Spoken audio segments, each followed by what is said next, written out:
I talked to my wife about how they talk in what the hell they call it, Tidewater places. She grew up in Virginia, born in Philadelphia, but her father lost his job in the Depression, and they had to move down to Richmond, and that's the heart of the Confederacy. I never thought that was farther south. No, they were very big on it there.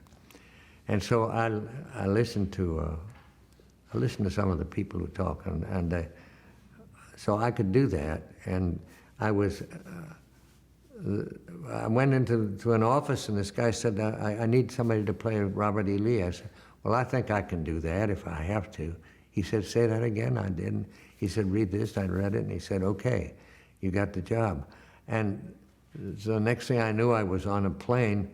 I had to fly down to Mississippi, Natchez, I think, but somewhere down there where we shot the surrender, Lee's surrender. And I remember there were the reenactors around, all these guys who, I did my PhD on my great uncle, whose name was whatever it was, in Tennessee, in one of the volunteers. And he talked like that.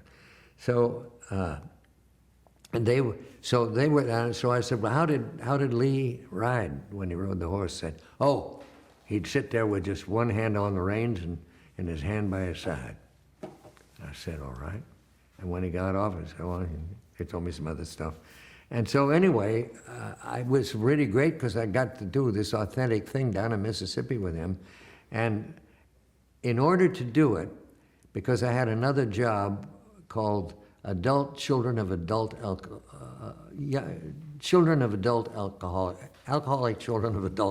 whatever. And I worked with Keanu Reeves in that. And I'd already shot some of that. It was a movie of the week, and I was going to come back.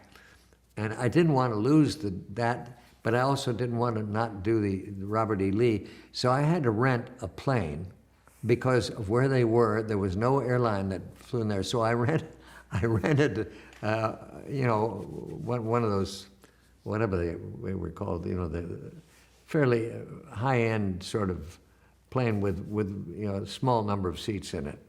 And I had the guy fly me down there. And we took along a couple of girls who were friends of my wife from a writing class. I took them along just because I thought it would be fun. And I took champagne, and we had drinks and all that. So anyway, one of them was the daughter of Arthur Haley, the guy who wrote, Hotel and all a bunch of other things. So anyway, we got down to,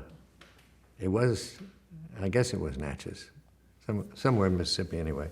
And we did the shot.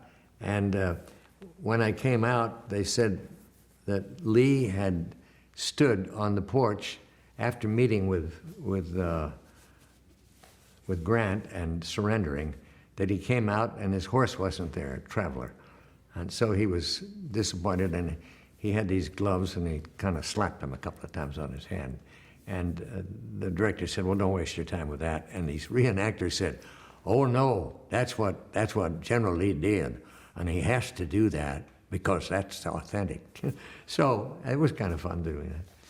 I don't know, I like that. I got a piece of film from it, and it's pretty good.